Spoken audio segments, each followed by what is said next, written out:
The bus pulled in and there was already a ton of kids over there. My school thought that we were going to be alone, but that was definitely not true. All of the students were different grades and I didn't know how to feel at first. Maybe I could just mind my own business with my friends and not really worry about them. But later on in this video, you'll find out that these other students were actually really weird and like dumb.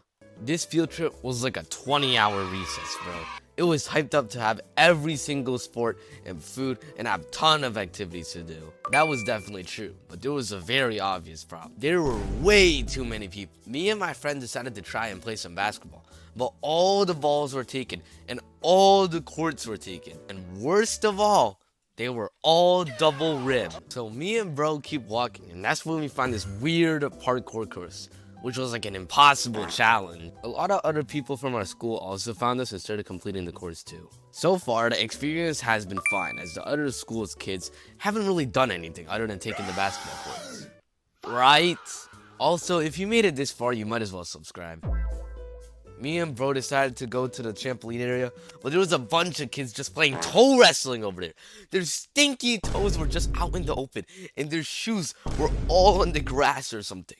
We immediately left, as I'm not trying to be a no damn toe touching tag. After that, we met up with the group again and head to the canoeing area. Now, I've never canoed before, and there were no instructions, so every move I did was like gambling, bro. I wanted to turn right and... oh crap. Yeah, I got stuck in one of those weird tree bench things. Some high schoolers decided to drive past me, and the leader decides to ram his canoe straight into mine and calls me.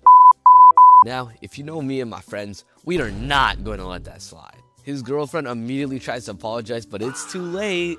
My friend smacked her canoe. It turns into a whole battle, and this is like absolute cinema. My friend comes back and says he wasn't any better than you. He's done. On the way back, my other friend trips on a rock, and suddenly it looks like something straight out of Temple Run. Is literally sprinting to get rid of the pain. A few minutes later, a girl walks up to him and says, "Hey, my friend thinks you're cute." My friend glances at her friend and proceeds to say, "Get out!" Yeah, they were really chopped. So in the end, were the other students really that bad? Yeah, I guess. Anyways, toodles.